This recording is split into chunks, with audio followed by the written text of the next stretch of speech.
இப்போ முனீஸ்வரர் சொல்லுவாங்க, சங்கிலி கற்பன் சொல்லுவாங்க, மதுரவேணன் சொல்லுவாங்க. இவங்கெல்லாம் குலதெய்வமாக இருந்தாலும் எல்லாருக்குமே ஒரு பெண் தெய்வம் தான் முதல் ஆதி குலதெய்வம்.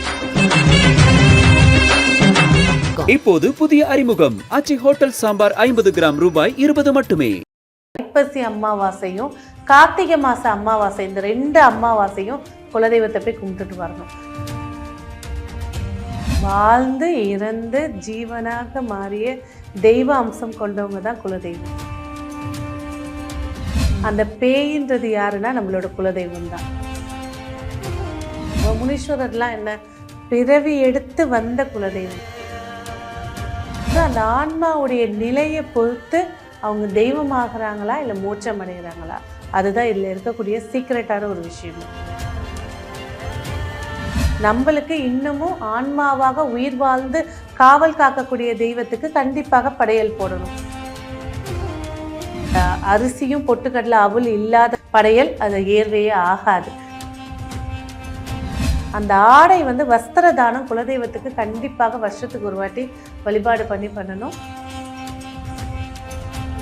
கண்டிப்பாக வீட்டில் பிறந்த மூத்த குழந்தைக்கு தலைமுடி எடுக்கிறது ஃபர்ஸ்ட் குலதெய்வ கோயிலாக தான் இருக்கும். சாபம் பெற்றவர்கள், குலதெய்வத்தை வழிபாடு பண்ணாமல் விட்டவங்க, கோவிலை எடுத்து சீரமைக்காமல் விட்டவங்க, அந்த வலையில் குலதெய்வத்தை வாய் கட்டிட்டாங்க, குலதெய்வத்தோட அருள் இல்லை அப்படின்றவங்களுக்கு தான் பார்த்தீங்கன்னா அது இது அப்படி இப்படின்னு எப்படி பார்த்தாலும் இதுதான் ஹிட்டான ஆஃபர்.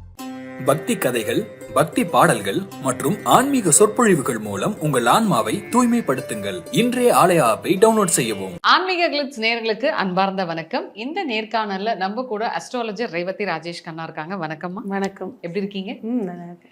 பொதுவா குலதெய்வம் அப்படின்னாலே எல்லாத்துக்குமே ஒரு நம்பிக்கை இருக்கு. ஒரு சில பேர் சொல்லுவாங்க என்னோட குலதெய்வம் எது அப்படின்னு எனக்கே தெரியாது அப்படின்னு சொல்லுவாங்க. பொதுவாக குலதெய்வத்தை வழிபாடு செஞ்சா என்னென்ன விஷயங்கள் மாறும்? குலதெய்வம் அப்படின்னு எடுத்துக்கிட்டிங்கனாக்கா வாழ்ந்து இறந்து ஜீவனாக மாறிய தெய்வ அம்சம் கொண்டவங்க தான் குலதெய்வம். நம்மளுடைய மூதாதையர் தான் குலதெய்வமே. ஸோ என்ன சொல்லுவாங்கன்னா, எந்த தெய்வத்தை கும்பிடலனாலும் குலதெய்வத்தை கும்பிடாமல் யாருமே இருக்கக்கூடாது. அதையும் இன்னும் கொஞ்சம் சீக்ரெட்டான ஒரு பழமொழின்னா, ஒரு நோய் வந்துச்சுன்னா நோய்க்கும் பார்க்கணும் பேய்க்கும் பார்க்கணும்னு சொல்லுவாங்க. அந்த பேயின்றது யாருன்னா நம்மளோட குலதெய்வம் தான். அது எப்படி சொல்றாங்க? ஆமாம், நம்மளோட குலதெய்வம் எல்லா தெய்வம் எல்லாத்தையுமே பேய் பிசாசு பூதம் இப்படின்ற ஒரு பேரும் அவங்களுக்கு இருக்குது. ஏன்னா இறந்து ஆன்மாவாகி அந்த ஆன்மா மோட்சத்துக்கு அடையாமல் தன்னுடைய வம்ச மக்களை நல்லபடியாக பார்த்துக்கணுன்ற ஒரு தெய்வ அம்சமாக உட்கார்ந்துருக்கவங்க தான் குலதெய்வம். அதாவது தெய்வம் குலத்தை காக்கத்துக்காக வந்த தெய்வம். அதனால தான் நீங்கள் இப்போ உள்ள காலகட்டத்துக்கு என்ன இருக்குன்னா, பெருந்தெய்வங்கள்லாம் சிறு தெய்வம் ஆயிடுச்சு, சிறு தெய்வங்கள்லாம் பெருதெய்வம் ஆயிடுச்சு. நான் எல்லா தமிழனாக பிறந்த அத்தனை பேருக்குமே குலதெய்வம் தான் பெருந்தெய்வம். அவங்கள கரெக்டாக கும்பிட்டுட்டு வந்தாலே எந்த ஒரு கண்டமாக இருக்கட்டும், எந்த ஒரு தோஷமாக இருக்கட்டும், எந்த ஒரு பிரச்சனையாக இருக்கட்டும் அண்டாது. இப்போது நம்மளோட தாத்தா பாட்டி, அவங்களுக்கு தாத்தா பாட்டியெல்லாம் இருப்பாங்கல்ல, அவங்க தான் குலதெய்வம் அப்படின்னு. டெஃபினட்டாக அவங்க தான் குலதெய்வம். காவ காத்தவங்க அப்படின்வாங்க. முனீஸ்வரர்லாம் என்ன பிறவி எடுத்து வந்த குலதெய்வம் தான் அவங்களாம். அந்த ஊர் எல்லையை பார்த்துக்கிட்டவங்க, இந்த இடத்துல விவசாயம் பண்ணவங்க. பெண் தெய்வங்கள் எல்லாம் பார்த்தீங்கன்னா இப்போ பேச்சியம்மன், முத்துமாரியம்மன் இவங்களாம் எடுத்துக்கிட்டிங்கனாக்கா நம்மளுடைய மூதாதையில் இறந்து போன பெண்களை அவங்க கோபத்தை தணித்து தெய்வமாக்கப்பட்டவங்க தான் இந்த பெண் தெய்வங்கள் எல்லாம். காஞ்சி காமாட்சி அம்மன் கோயிலுக்கு போங்க, அதே போல் இது மாங்காடு அம்மன் போங்க. அம்மனுக்கு பின்னாடி பெரிய கிணறு இருக்கும், அதை காப்பு போட்டு வச்சுருப்பாங்க. அவங்களாம் ஊசி மேலே தவம் செஞ்சு முக்தி அடைந்த ஸ்தலங்கள் அதெல்லாம் குலதெய்வம் தான் நிறைய பேருக்கு. ஓகே. இப்போது முனீஸ்வரன், சங்கிலி கருப்பு, இந்த மாதிரி நிறைய தெய்வங்கள், எல்லை தெய்வங்கள்லாம் சொல்லுவாங்க இல்லையா? அப்போ அவங்கெல்லாம் ஒரு குடும்பத்தில் தாத்தா பாட்டியாக இருந்தவங்களா? கண்டிப்பாக. அப்போ அவங்க எப்படி இன்னொருத்தவங்களும் வழிபாடு செய்கிறாங்க? இப்போ இந்த குலதெய்வத்துடைய சாஸ்திரப்படி எடுத்தீங்க அப்படின்னாக்கா, இந்த குலதெய்வங்கள் அப்படிங்கிறது இப்போ முனீஸ்வரர் சிலரை வச்சுட்டாங்க, அவங்கள தான் வழிபாடு பண்ணிட்டு வரோம். அந்த ஆன்மா ஒவ்வொரு இதுக்கும் ஒவ்வொரு தலைமுறைக்கும் மாற்றப்படும். அடுத்த ஒரு 10 ஜென்மம் எடுத்துகிட்டு போங்க, நானே குலதெய்வமாக கூட நிற்பேன் என்னோட குலத்துக்கு. அதாவது அந்த ஆன்மாவுடைய நிலையை பொறுத்து அவங்க தெய்வமாகறாங்களா இல்லை மோட்சம் அடைகிறாங்களா, அதுதான் இதில் இருக்கக்கூடிய சீக்ரெட்டான ஒரு விஷயமே. ஓ, இப்போ குலதெய்வ வழிபாடு இப்போ ஒருத்தவங்க செய்கிறாங்க, திடீர்னு ஏதோ சந்தர்ப்ப சூழ்நிலையால் அந்த தெய்வத்தை வழிபாடு செய்யாம விட்டுட்டா என்னென்ன விஷயங்கள் ஆகும்?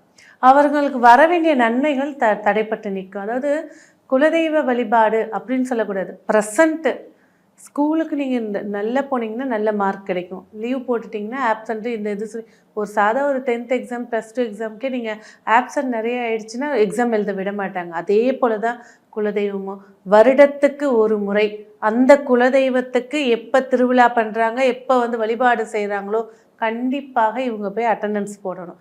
எங்கள் குலதெய்வத்துக்கு இது இல்லைங்க அப்படின்னாக்கா சித்திரை மாதம் 12 மாதங்களில் வருடப்பிறப்பான முதல் மாதம் சித்திரை மாதம் வளர்பிறை ஞாயிற்றுக்கிழமை எல்லாருமே குலதெய்வத்துக்கு போய் அட்டண்டன்ஸ் போட்டாகணும். இது ரூல்ஸு, கட்டாயமாக போடப்பட்ட விதி. போகலாமா வேணாமா அதெல்லாம் ஆண் தெய்வமா சித்திரை மாதம் போங்க, பெண் தெய்வமா ஆடி மாதம் போங்க, அவ்வளோதான். இதில் இருக்க இதில் வந்து முருகர் வரமாட்டார், சிவன் வரமாட்டார், பெருமாள் வரமாட்டார். இதெல்லாம் எங்கள் குலதெய்வம் சொல்கிறாங்கன்னா நடுவில் ஏதோ ஒரு மாற்றி வணங்க ஆரம்பிச்சிருக்காங்கன்னு அர்த்தம். குலதெய்வம்ன்றது இதுலேயும் வந்து பார்த்திங்கன்னா இப்போ முனீஸ்வரர் சொல்லுவாங்க, சங்கிலி கற்பன் சொல்லுவாங்க, மதுரை வீரன் சொல்லுவாங்க. இவங்கெல்லாம் குலதெய்வமாக இருந்தாலும் எல்லாருக்குமே ஒரு பெண் தெய்வம் தான் முதல் ஆதி குலதெய்வம். அவங்கள காத்தவங்க அப்படின்னு திரௌபதி அம்மன் கோயில் போங்க, மரக்காணத்தில் இருக்காங்க. திரௌபதி அம்மன் கோயிலுக்கு காவ காக்கிறவர் யார்? கற்பனசாமி. அந்த மாதிரி ஒவ்வொரு பெண் தெய்வத்துக்கும் பச்சையம்மனுக்கு போனீங்கன்னா 7 முனி வாசலில் இருப்பாங்க. அந்த மாதிரி காவல் காக்கிற தெய்வம் தான் ஆண் தெய்வமாக வருமே தவிர மற்ற எல்லாருக்குமே குலதெய்வம்ன்றது ஒரு பெண் தெய்வம். ஓகே, இப்போ காட்டேரின்னு சொல்றாங்கல்ல, அந்த அம்மா யாராருக்கெல்லாம் குலதெய்வமா இருப்பாங்க? காட்டேரி அப்படின்றது பார்த்தீங்கன்னா அவருடைய காவல் தெய்வம் வந்து முனீஸ்வரன். முனீஸ்வரனை கும்பிட்றவங்க காட்டேரி கும்பிடுவாங்க. இப்போ பால் முனின்னு சொல்லுவாங்க, வெறும் வெண்பொங்கலை மட்டும் வச்சு வழிபாடு பண்ணுவாங்க, பால் பொங்கல் வச்சு வழிபாடு பண்ணுவாங்க. இவங்களுக்கு வந்து நான்வெஜ் படைக்க மாட்டாங்க. ஆனால் முனி காட்டேரி கும்பிட்றவங்க கண்டிப்பாக கருப்பு சேவல், அவங்கவுங்க எண்ணத்துக்குன்னு ஒரு வகை கலர் வச்சுருப்பாங்க. கருப்பு சேவல் கொடுப்பாங்க, ஒருத்தர் சிவப்பு சேவல் கொடுப்பாங்க. அது கூழ் ஊற்றும் போது கூழை ஊற்றி அந்த சேவல் அறுத்து வழிபாடு பண்ணுவாங்க.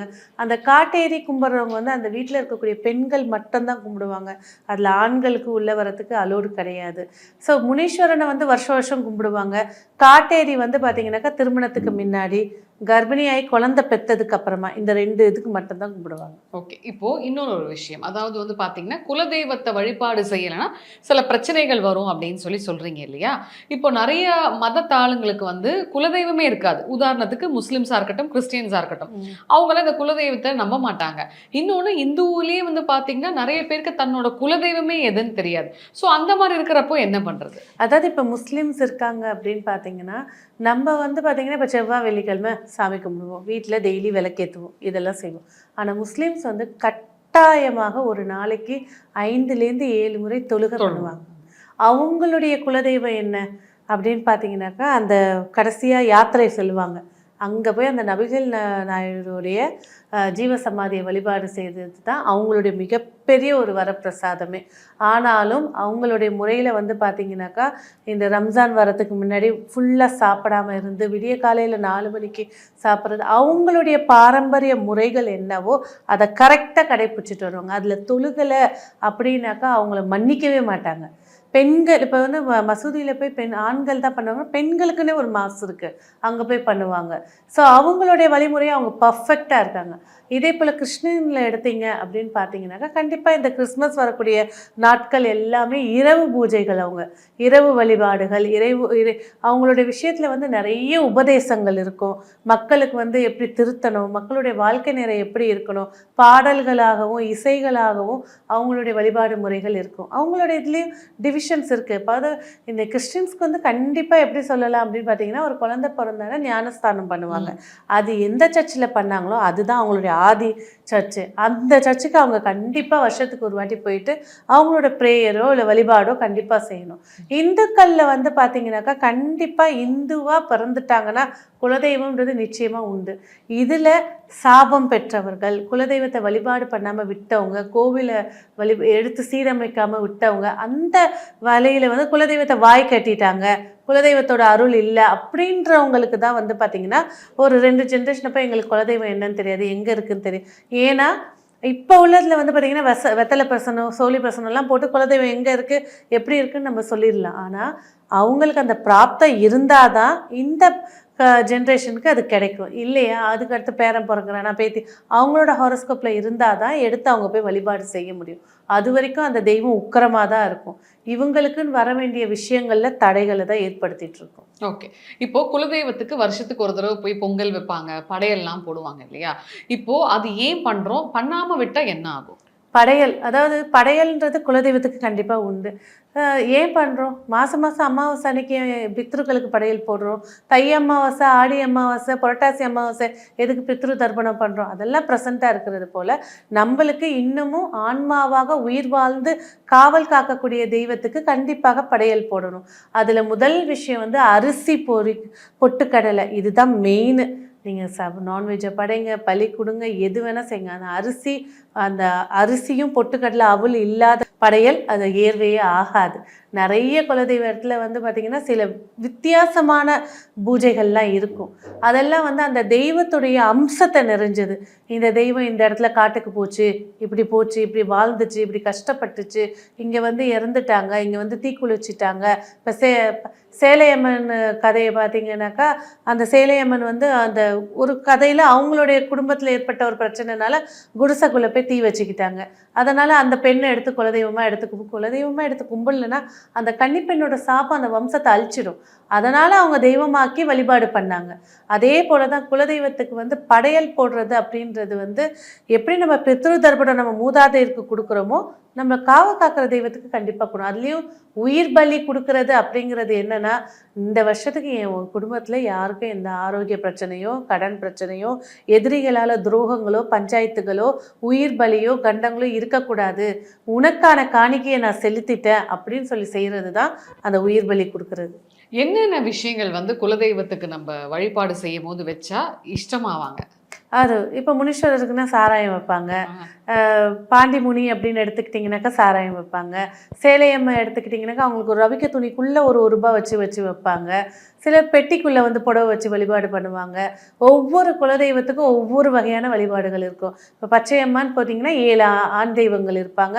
அதில் ஒரு சிலர் வந்து சங்கிலி கருப்பை மட்டும் கும்பிடுவாங்க, சங்கிலி முனின்னு இருப்பாங்க, ரெட்டை முனின்னு இருப்பாங்க. ஸோ அவங்களுடைய வம்சாவளி என்ன, அவங்களோட வழிபாடுகள் என்ன, அதுதான். ஸோ நிறைய பேருக்கு இப்போ குலதெய்வ வழிபாடு தெரியல, எப்படி கும்பிடணும்னு தெரியல. ஒன்றுமே இல்லை, போய் அரிசி பொறி அவல் கடலை வைங்க, ஒரு தீபத்தை ஏற்றுங்க. ஒன்று நான் எப்படி கும்பிடணும் நீயே சொல்லிக் கொடு. கண்டிப்பாக அந்த இடத்துல நிமித்தமாக இவர் முனீஸ்வரர்ப்பா, இவருக்கு ஒரு கோழி கொடுக்கணும்ப்பா, ஆடு கொடுக்கணும்ப்பா அப்படின்னு கண்டிப்பாக அவரே வந்து சொல்லுவாங்க. அதுதான் அந்த முறை. அதுதான் தெரியாதவங்க இந்த அரிசி அவல் வைக்கலாம். என்னென்ன விஷயங்கள் பண்ண மறந்துட்டா குலதெய்வம் வந்து கோபமாகும்? கண்டிப்பாக வீட்டில் பிறந்த மூத்த குழந்தைக்கு தலைமுடி எடுக்கிறது ஃபஸ்ட்டு குலதெய்வ கோயிலாக தான் இருக்கணும். இல்லைங்க எனக்கு குழந்தை பிறந்துட்டா இந்த தெய்வத்துக்கு கொடுக்குறேன் வேண்டிக்கிட்டேன், அதெல்லாம் எங்கேயுமே ஏர்வையாகாது. அதெல்லாம் தோஷம்தான். அந்த குழந்தை வளர வளர கஷ்டப்படும். அதனால்தான் அந்த வம்சத்தில் பிறந்த குழந்தை எத்தனை குழந்தை பிறந்தாலும் சரி, ஆனால் மூத்த குழந்தைக்கு குலதெய்வ கோயிலில் தான் முடி எடுக்கணும். எல்லா குழந்தைக்கும் அங்கே தான் ஃபஸ்ட்டு எடுக்கணும். 2வது மொட்டை 3 மொட்டை அடிப்பாங்க. ஒத்தப்படை வயசில் தான் அடிப்பாங்க. அது ஃபஸ்ட்டு விஷயம். 2வது வருடத்துக்கு ஒரு முறை அவருக்கு உணவு படைக்கிறது. அவரை போய் பார்த்துட்டு வரணும், அவரை போய் வழிபாடு பண்ணிட்டு வரணும். அது 2வது. பாதுகாப்புக்கு அதுதான் முக்கியமானது. 3வது இந்த ஆடி வெள்ளிக்கிழமை. அதே போல் அமாவாசைகளில் கண்டிப்பாக ஐப்பசி அமாவாசையும் கார்த்திகை மாத அமாவாசை, இந்த 2 அமாவாசையும் குலதெய்வத்தை போய் கும்பிட்டுட்டு வரணும். இது ஜாதகத்துலேயும் சரி, வீட்லேயும் ஏதாவது தோஷங்கள் ஏற்பட்டுருந்துச்சுன்னா அதை கழிச்சு கட்டும். அதனால்தான் அது பண்ணணும். 3வது 4வது மாசி மாதம் வரக்கூடிய மகா சிவராத்திரி அன்னைக்கு எல்லாருமே அன்றைக்கி நைட்டு பூஜை, உச்சி பூஜை 12 மணிக்கு, அந்த பூஜைக்கு குலதெய்வ கோவிலில் நின்னாகணும்.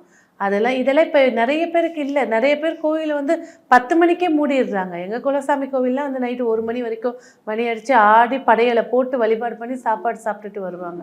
ஸோ குலதெய்வம் வந்து கண்டிப்பாக மகா சிவராத்திரிக்கு எப்படி சிவனுக்கு 5 வேளை பூஜைகள் நடத்துகிறாங்களோ அதே போல் குலதெய்வத்துக்கு நைட்டு உச்சி வேளை படையல்னு ஒன்று போடணும்.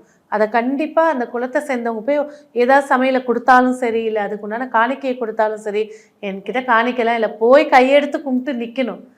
அந்த குலதெய்வம் வந்து உச்சி குளிர்ந்து நிற்கக்கூடிய காட்சி தான் மகா சிவராத்திரி. அதனால தான் மகா சிவராத்திரிக்கு எல்லா சிவனாலயங்களும் 12 மணி விடிய திறந்துருக்கும். இதில் குலதெய்வ கோவில்களும் கண்டிப்பாக இருக்கும். ஓகே. இப்போ குலதெய்வத்துக்கு வந்து நம்ம வழிபாடு செய்யும் போது சில விஷயங்கள்லாம் சொல்றாங்கல்ல. இப்போ குலதெய்வ வாயை கட்ட முடியும் அப்படின்னு சொல்லிட்டு இருக்காங்க. இப்போ குலதெய்வம் வாயை கட்டாம இருக்கணும்னா அதுக்கு ஏதாவது பிரார்த்தனைகள் இருக்கா? கண்டிப்பா வருடம் தவறாமல் குலதெய்வத்தை கும்பிடணும். முன்னெல்லாம் வந்து பார்த்திங்கன்னா எல்லார் வீட்லேயும் வந்து பார்த்திங்கனாக்கா ஒரு முக்கோணமாக ஒரு விளக்கு இருக்கும். அதுதான் இருக்கும். இப்போ தான் காமாட்சி அம்மா விளக்கெல்லாம் வந்திருக்கு. அது விளக்கில் ஒரு அகலில் தீபம் எரிஞ்சிக்கிட்டே நடுக்கல்லுன்னு வைப்பாங்க வீட்டில். அதில் ஒரு விளக்கு எரிஞ்சிக்கிட்டே இருக்கும். அதுதான் குலசாமி விளக்கு. அந்த குலதெய்வத்தை கண்டிப்பாக வீட்டில் எப்போவுமே காலையில் எழுந்த உடனே குலதெய்வத்துக்கு ஒரு தீபம். அந்த தீபம் வந்து கண்டிப்பாக நீங்கள் காலையில் 6 மணிக்கு எழுந்துங்க, 10 மணிக்கு எழுந்துறீங்க, இல்லை சாயங்காலம் 5 மணிக்கு தான் நான் ஃப்ரீயாக இருக்கேன்னா பரவாயில்ல. அந்த நேரத்துக்கு ஒரு தீபத்தை ஏற்றி அந்த 1 மணி நேரம் அந்த தீபம் எரியணும். எரிஞ்சு மனசார பிரார்த்தனை பண்ணும்போது குலதெய்வத்தை யாராலையுமே டச் பண்ண முடியாது. வருஷத்துக்கு ஒரு வாட்டி அவங்களுக்கு படையல் போடுறது, அவங்களுக்கு வஸ்திரங்கள் வாங்கி கொடுக்கறது. வஸ்திரம்னா என்னென்னா மானத்தை மறைக்கக்கூடியது தான் வஸ்திரம். நம்மளோட சரிபாதி, நம்ம உடம்புல இருக்கக்கூடிய சரிபாதி வந்து ஆடை தான். ஆடை இல்லாமல் யாருமே இருக்க முடியாது. மனநல பாதிக்கப்பட்டவங்க கூட ஆடை இல்லாமல் இருக்க முடியாது. அந்த ஆடை வந்து வஸ்திர தானம் குலதெய்வத்துக்கு கண்டிப்பாக வருஷத்துக்கு ஒரு வாட்டி வழிபாடு பண்ணணும். அதே போல் அந்த குலதெய்வத்துக்கு நிறைய இடங்களில் வந்து குலதெய்வத்தை வழிபடாமல் விட்டதுனால தான் வாய் கட்டியிருப்பாங்க. அவங்களுக்கு நிறைய பேர் சொல்லணும், நான் போய் குலதெய்வம் கும்பிட்டுட்டு வந்துட்டேனே. சரி, என்ன கும்பிட்டுட்டு வந்தேன்? போனால் அர்ச்சனை பண்ணிட்டு வந்தேன். உன் குலசாமி எப்படி கும்பிடணும்? சட்டை இல்லாமல் வேஷ்டி கட்டிட்டு போய் நின்று தீபம் ஏற்றி அவருக்கு முக்கியமான சுருட்டு வாங்கி கொடுக்கணுமா? இல்லைன்னா அரிசி பொருள் வாங்கி தரணுமா? இல்லை அவர் கோழி வாங்கி நேர்ந்து, உங்களுக்கு பலி கொடுக்க இஷ்டம் இல்லைன்னா ஒரு கோழியை வாங்கி நேர்ந்து விட்டுட்டு வாங்க. அதெல்லாம் கரெக்டாக பண்ணணும். அந்த காணிக்கைகளில் ஒன்று கட்டானாதான் அது கோபமாக இருக்கும். கோபமாக இருக்கும்போது தான் பிரித்து விட்டுருவாங்க. இப்போ குலதெய்வமே தெரியல அப்படின்னா என்ன பண்றது, எப்படி கண்டுபிடிக்கிறது? தாராளமா நிறைய பேருக்கு நம்ம குலதெய்வம் பார்த்து சொல்லியிருக்கோம். வெத்தலை பிரசனம், சோழி பிரசனம், இல்லை குடும்பத்தோட தலைவனோட ஜாதகம் இருக்கு அப்படின்னா அவங்க ஜாதகத்தை பார்த்து குலதெய்வம் எந்த ஊர்ல எப்படி எந்த திசை நோக்கி எப்படி இருக்குன்றதை நம்ம சொல்லணும். இப்போ சில பேருக்கு பெரிய பாளையத்தம்மன்லாம் வந்துட்டு குலதெய்வம் அப்படின்றாங்களா, அப்படிலாம் இருக்குமா? பெரிய பாளையத்தம்மன் வந்து பார்த்தீங்கன்னா எல்லாருக்குமே சமமான அம்பாள் அது. ஏன்னா ஒரு வீட்டில் ஒரு குழந்தை பிறந்துச்சு அப்படின்னாக்கா ஒரு சில 3 மொட்டை கணக்கு வச்சுப்பாங்க. அதில் ஒரு மொட்டை பெரிய பாளையத்தம்மனுக்கு தான். அது அவள் வந்து பெரியாச்சின்னு அவருக்கு பேர். நம்ம பெரிய பாளையத்தம்மன் அம்மன் தான் சொல்லியிருக்கோம். அவள் பெரியாச்சி. பிரசவத்துக்கெல்லாம் அவளை தான் போய் கும்பிட்டுட்டு வருவாங்க. குழந்தை பிறந்த நோய் நொடி என்னன்னா வேப்பஞ்சேலை கட்டி கொடுக்கக்கூடிய கோயில் அது ஒன்று தான். ஸோ அந்த கோவில் வந்து பார்த்திங்கனாக்கா நம்ம பிரசவமாக புள்ளத்தாச்சியாக இருக்கக்கூடியவங்க கண்டிப்பாக அந்த கோவிலில் போய் வழிபாடு செஞ்சே ஆகணும். அந்த வயிற்றில் இருக்கக்கூடிய குழந்தை 275 நாளில் ஒரு நாளாவது அந்த மண்ணை போய் மிதித்து வழிபாடு பண்ணணும். அந்த குழந்தை பிறந்த உடனே அந்த கோவிலில் இந்த காட்டேரி கும்பிட்றவங்க, பெண் தெய்வத்தை வழிபாடாக வச்சுருக்கவங்க எல்லாருமே பெரியபாளையத்தம்மனுக்கு ஒரு மொட்டை கொடுப்பாங்க. அது கண்டிப்பாக அது கொடுத்தாகும். ஸோ ரொம்ப சூப்பராக சொன்னீங்க மேம். இப்போ பொதுவாக இப்போ குலதெய்வத்துக்குன்னு ஏதாவது குறிப்பிட்ட நாள் இருக்கா? அந்த நாளில் இந்த மாதிரிலாம் பண்ணிங்கன்னா உங்களோட குலதெய்வம் வசியமாயிடும் அப்படின்ட்டு ஏதாவது இருக்கா? கண்டிப்பாக ஒவ்வொரு அமாவாசையும் இல்லையா, நீங்கள் பிறந்த கிழமை, இந்த 2 தான் விஷயமே இருக்கிறது. இந்த நாளில் போய் குலதெய்வத்துக்கு ஒரு தீபம், குலதெய்வம் ஊரில் இருக்குங்க போக முடியாது அப்படின்னா நீங்கள் இருக்கக்கூடிய ஒரு பூஜை அறையிலே ஒரு தனியாக ஒரு மனை, அந்த மனை வந்து 4 காலாக இருக்கணும். ஏன்னா 2 காலில் குத்து விளக்கு தான் வைக்கணும், 3 காலில் காமாட்சம்ம விளக்கு, 4 காலில் வைக்கிறது தான் குலதெய்வத்துக்கான மனை. அந்த மனை வச்சு ஒரு அகல் வச்சு தீபம் ஏற்றினாலே, அதுவும் அமாவாசை அன்னைக்கு அணையா தீபமாக குலதெய்வத்துக்கு ஏற்றி வச்சாலே போதும். அந்த வீட்டில் எப்பேற்பட்ட நெகட்டிவாக இருக்கட்டும் வச்சு நல்ல ஒரு வளர்ச்சியை ஏற்படுத்தி கொடுக்கும். ஸோ குலதெய்வத்தை பற்றி நிறைய விஷயங்கள் நம்மளோட ஆன்மீக கிளிட்ஸ் நேயர்களுக்காக சொன்னீங்க மேடம். மகிழ்ச்சி. பக்தி கதைகள், பக்தி பாடல்கள் மற்றும் ஆன்மீக சொற்பொழிவுகள் மூலம் உங்கள் ஆன்மாவை தூய்மைப்படுத்துங்கள். இன்றைய ஆலய ஆப்பை டவுன்லோட் செய்யவும். இப்போது புதிய அறிமுகம் ஆச்சி ஹோட்டல் சாம்பார் 50 கிராம் ரூபாய் 20 மட்டுமே. அது இது அப்படி இப்படின்னு எப்படி பார்த்தாலும் இதுதான் ஹிட்டான ஆஃபர்.